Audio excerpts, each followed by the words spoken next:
I will call it special meeting of the Ridgway Town Council Thursday, July 24, 2025, and ask for a roll call and need a roll call, please. Councilors Grambly, Here. Kroger, Here. Montague, here, Schuyler, Here. Scoville is not present. Mayor Pro Tem Lakin. Here. And Mayor Cook. Here. Thank you. We've got a couple of key items tonight. First up, review of scope of work and guaranteed maximum price to proceed with construction of the Creek Diversion Restoration Project and consideration of opposition from staff to execute the construction agreement for scope of work. Thank you, Mayor. So first I want to say thank you to everybody for making time today. 3 o'clock on a Thursday before a concert, kind of a big deal. So thank you for taking the time. It is a big milestone for the Beaver Creek Diversion Restoration Project. Before we get into it, I'd like to introduce Alan Leake and Michelle Hopkins with respect. They should look familiar. They are joining on Zoom. And we also have Tyler Davis and Eric Galvin with Meridian.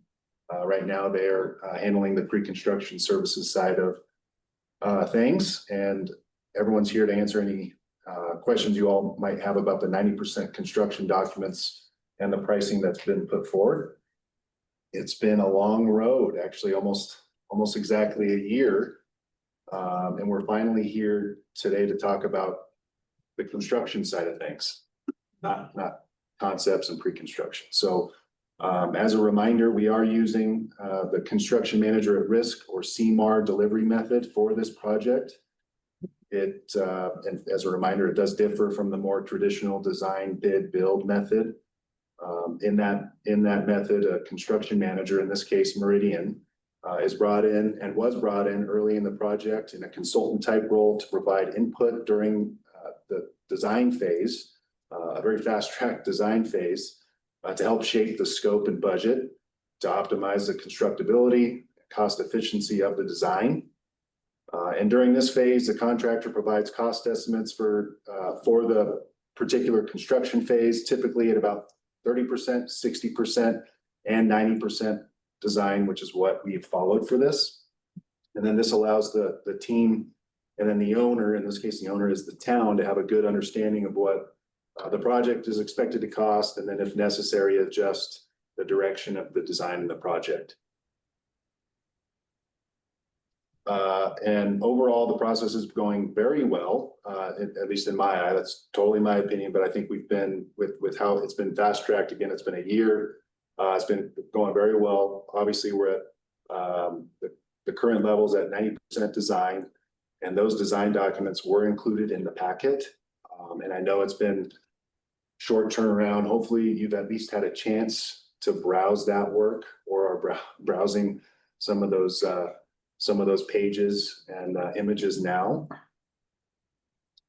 So with 90% design documents came a guaranteed maximum price. The acronym for that we use is GMP. We received that from Meridian. And with the GMP, the construction manager, again, Meridian, assumes the risk for cost overruns, meaning they absorb the cost if the project exceeds the GMP. However, the GMP does not cover unanticipated site conditions or changes that result from something not involving the contractor. Really just trying to paint a picture here for stuff that's unforeseen. The GMP does include a contingency for a list of risks associated with the project. Meridian has been clear and provided that. It provides a clear cost ceiling for the project. It fosters a transparent and really collaborative relationship between in this case, the town, the design engineer, and the construction manager. And then if the price is acceptable to the town, the parties would enter into a construction contract. That's why we're here today. The team at Respect and then the team at Meridian have worked pretty darn hard, pretty vigorously in recent days to get to this point. Obviously, the last couple of days have been a whirlwind, and that's an understatement, I'm sure, for the guys at Meridian and the folks at Respect. So can't tell you how much we appreciate all the hard work, especially in the last few days. And this is all to get to this point where we have 90% design drawings and a GMP produced at that level. And that's where a construction contract can be finally considered by the town board. And again, we worked really hard to get to this point to keep on the schedule that has construction starting in early August, give or take. And with all the moving parts and all the players in this project, I'm honestly very surprised that we're still even somewhat close to that track. So Meridian's GMP came in at $2,365,000, excuse me, $2,365,832. This amount includes project contingency allowances and alternate pricing for things like remobilization in the event that the project goes into 2026, which is a very real possibility. Given the short window up there, a lot of y'all have actually been to the site and can understand at that elevation, the short construction window. Respec, as part of their proposal for engineering services, brought in Canterbury CMS Inc. That's a gentleman by the name of Bill Canterbury, who regularly provides opinions of probable costs and estimate validations to his clients in the water, wastewater, pipeline, dam, and heavy civil industries. He validated the costs that were provided by Meridian based on over his 30 years of cost engineering experience, historical database he uses, and comparison to similar scopes of work on similar type projects. In Bill's opinion, the base price that was provided, not including the allowances and contingencies that was submitted by Meridian, is very reasonable for the location and contains realistic allowances and contingency beyond that to absorb the unquantified scopes of work and impacts of ordinary risks typical of these types of projects. One of the selling points of Respect's proposal when they were selected was having Bill subbed as part of their scope and having his opinion on the estimate. So all that said, at this time, you all are being asked to weigh in with any thoughts, questions, or concerns about the 90% construction drawings that are before you, the GMP to complete the project that is now before you. And staff is recommending that town council consider approving a motion that would authorize staff to execute a construction services agreement between the town and Meridian for the Beaver Creek Diversion Restoration Project for a guaranteed maximum price of no more than $2.4 million, with that amount including project contingency allowances. Okay. Happy to answer any questions. I have a question. In the earlier upload, the GMP was not included. Is that the only change between that document and the modified document? Correct. And it looks like the GMP with the 90% is about a little bit less than 10% over what the 60% valuation was. Did you guys speak to what changed between 60 and 90 at 10%? Yeah, 9.8% actually. yeah, it works out. So at the 60%, our scope was purely the diversion, nothing else. Between 60 and 90, it became clear that the branch road and access getting in, along with the portion of Ridgway ditch that runs parallel with the road, needed to be in our scope to gain access to the site. And that's all itemized out in our schedule values that we gave. And so there was a significant cost increase on that. So minus that change, your 90 is very close to your 60 with that separate scope of work change. Correct. So also from 60 to 90, the scope got a little bit more streamlined at the diversion, a little bit more simplified, easier to maintain for the town. So there was a cost savings there. So it kind of offset the increase in scope, and then that what fell off there at the diversion. And I think I read somewhere that the contingency is roughly 20%. That's pretty traditional? Yes. And we broke those contingencies into separate items, not just a blanket 20%. So it's just a hair. Yeah, we put some thought into it. We submitted a risk matrix with some costs associated with high risk items and medium risk items. And then also between 90% and the IFC or the 100% drawings, there's a little bit of money there in case all of us miss something. Flush. Great. Great, thanks. Michelle? Does that bid include the water filtration system that we may or may not need? The what? I'm sorry. The water Yes. infiltration system? Infiltration gallery. Thank you. Yes, it does. It does include it, and but we still don't know if we need it.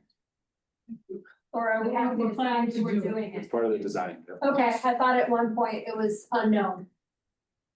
Yes, it's included in the budget. Yeah. Thank you. And that's a good. Other questions up here? Do you guys from Respect want to add anything? See a hand up? Alan, Yeah, go ahead. this is Alan Leak. Appreciate the opportunity to talk. Just wanted to add two things is, if you remember in the last presentation that I made to you, I'd given you some estimated costs of this project. And that did not include the Ranch Road pipeline or improvements for that. At that time, we had estimated the cost to be around 1.53 million for the diversion facilities, and with a range of 1.3 to 2.5. The cost for the diversion facilities, without the Ranch Road pipeline and improvements, came in at about 1.63 million. So we're very close to what we had estimated when I made the presentation at the last meeting. Secondly is that, yes, we did include the design for the infiltration basin itself. And as we got into the design and just thinking through the project, we were going to recommend that you go ahead and install that, no matter what we actually find up there. Now, if we find that there is no groundwater, then yeah, it doesn't make any sense. But as we did additional investigation, it makes sense to us to provide an alternate way of providing water to the town in case there's issues on the surface stream. Thanks, Alan. Any other questions here in the room? Or anybody on Zoom? Looks like we have one It's, member of the public. it's not relevant to the cost or the design, but the various funding sources we have, the loan, the $2 million grant, the 430,000. What percentage of that is covered before we have to tap the loan, or is the loan the first bucket?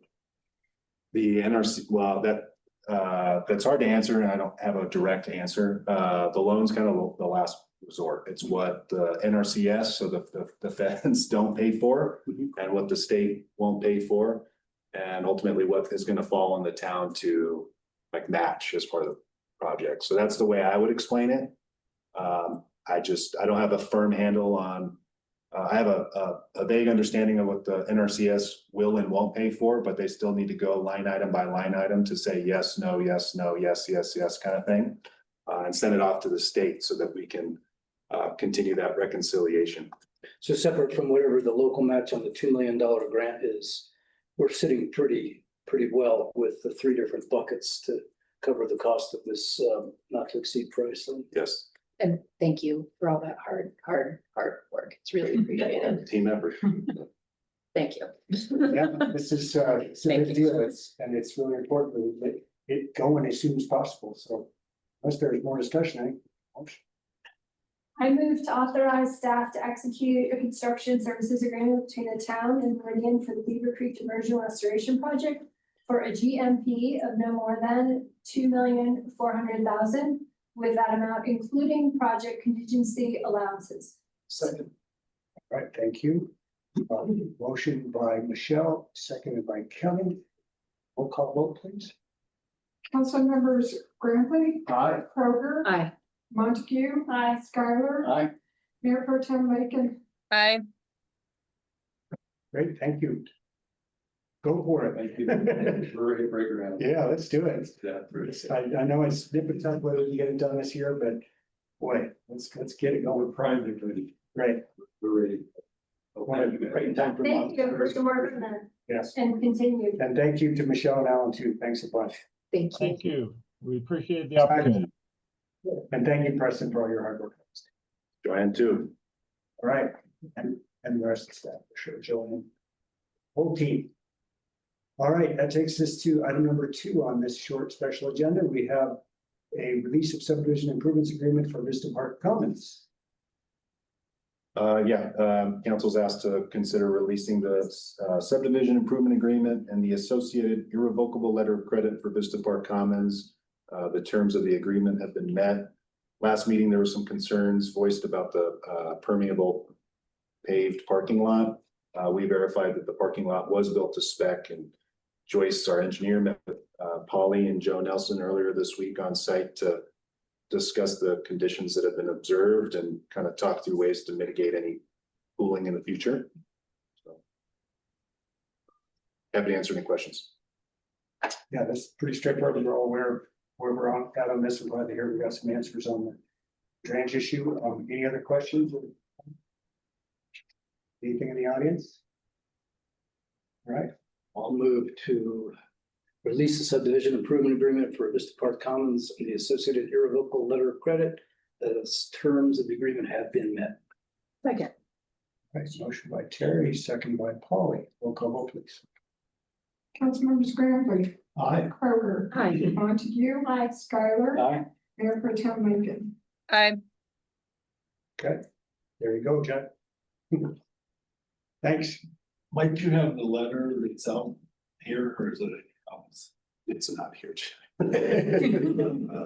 I'll give you a call. Okay, I'm just trying to get it back over the bank. Thank you. All right, thank you. Glad we got it taken care of. Last item is item number 3, the Ridgway Impact Accelerator Letter of Intent application workpage. Thanks, guys. Yes, thank you. Have a good weekend. Thanks, Eric. Thanks again. Thanks, Tyler. Thanks, Eric. See you guys.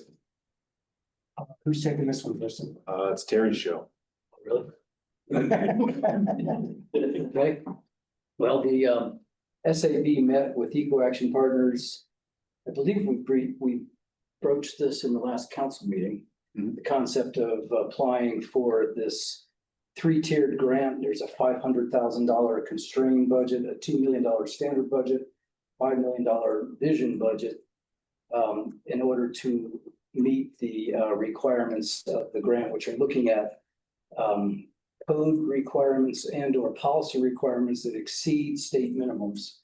And so the code policy that we're focusing on that exceeds state minimums to when we adopt the new building code, which has the all-electric EV PV ready requirement, that we would bring before council, the SAB bring before council an amendment which would require the exceeded goal of going all electric by some yet undetermined date.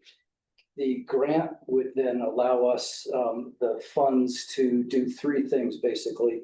The first would be to fund all of the necessary stakeholder engagement, public outreach, and education to the various stakeholders, which are the building community, architects, the planning department, the local residents planning to build in the future, residents planning to remodel, all the stakeholders that would be affected by that policy. So the minimum grant funding we'd be looking at, as described in this document, if you hadn't had a chance to read it, funds the basic outreach to achieve that policy goal adoption.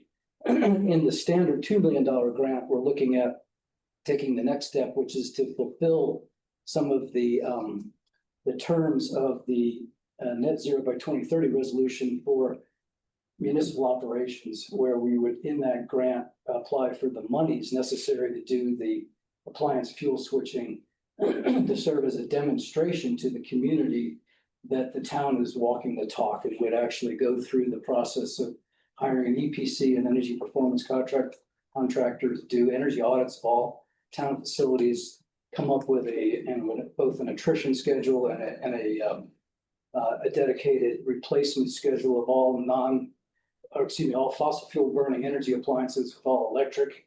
So the standard grant would be the monies to perform that fuel switching to enable us to achieve our net 2030 resolution, the portion of it by which we're going to go all electric first, and as well fund the previous initiative, which is do all the community outreach associated with that.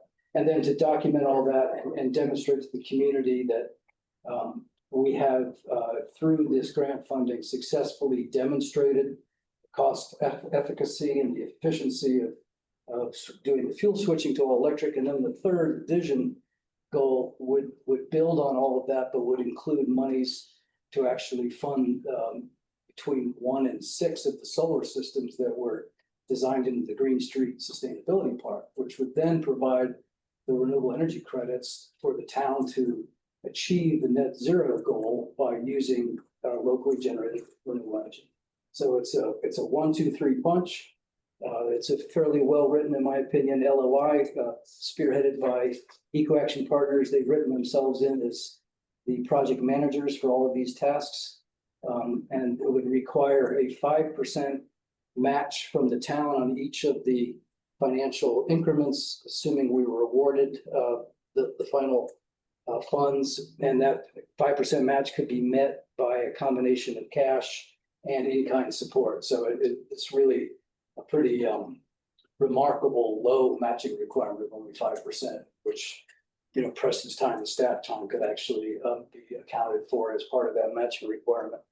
This is the LOI. It's the first stage gate to get an invite to apply for the full application, which I think is due in October or something. I can't remember exactly. I think it's October. And if we're successful in getting a full award, we'd be awarded the first funds in December of this year, prior to us prior to next year's fiscal budget. But by the time we've written the full application, we'll have a feel for what our matching cash requirements would be, so that we could look at what monies we might want to account for in our 2026 budget process. You know, there is a piece written in there that discusses you know, that as one of the risks that, you know, we will have to annually appropriate the monies necessary to match the grant over the course of the 2 to 3 years that the grant would be implemented. So that's kind of high level off the cuff summary. I can answer questions, or the document itself has pretty much all that what I said in it, but in much more detail. Thanks, Terry. Questions? Very good chance to review a little bit. I have a question. Since Josie's not here, I knew she had some concerns about this, but I think that you addressed those at the last meeting, saying that there would be benchmarks and places where the community would be brought on board and that sort of thing. And I think that my recollection was she was then okay with that. I think she voted for it, actually. Is that right? I don't think she voted for it, but I think her opinions were heard and were incorporated into this. So we wrote that concern into this, that, you know, the majority of the if we get the minimum funding of 500,000 or some portion of that, that was going to exclusively fund the community outreach and all the stakeholder workshops and the contractor workshops. In other words, we would be going forward in a kind of a stepped fashion or a phased fashion based upon public education awareness and input and stakeholder acceptance, with the idea that the larger tranche of money would then go to funding this all-electric concept strictly with the municipal operations, to demonstrate that it does work, that it is cost-effective, prior to then requiring this you know, prior to having it be implemented in the code. So we would demonstrate its effectiveness, you know, as per our goal of making it all electric, and then follow through with that as a code adoption. We are recommending that when we adopt the near-term code, which I think is coming up soon, probably before the end of the year, that we not include the all-electric requirement until we've been awarded the funds and have some surety that we can go through this more rigorous outreach process. So her concerns were heard and addressed in this LOI. Okay. I also think it's really important to consider that Josie voiced some concerns brought to her, but our community, in terms of our master plan and other steps we've taken towards being more sustainable, have been really positively met. So to me, we're talking about applying for a grant and worrying about the outcomes of the public outreach involved in the grant is putting the cart ahead of the horse. But nonetheless, we are considering that input as part of the write-up in the proposal, and it will be part of the process. I guess what I'm saying is we didn't solicit the positive input from our community that I think we would have also received. Right. It's usually the vocal minority that gets heard the loudest.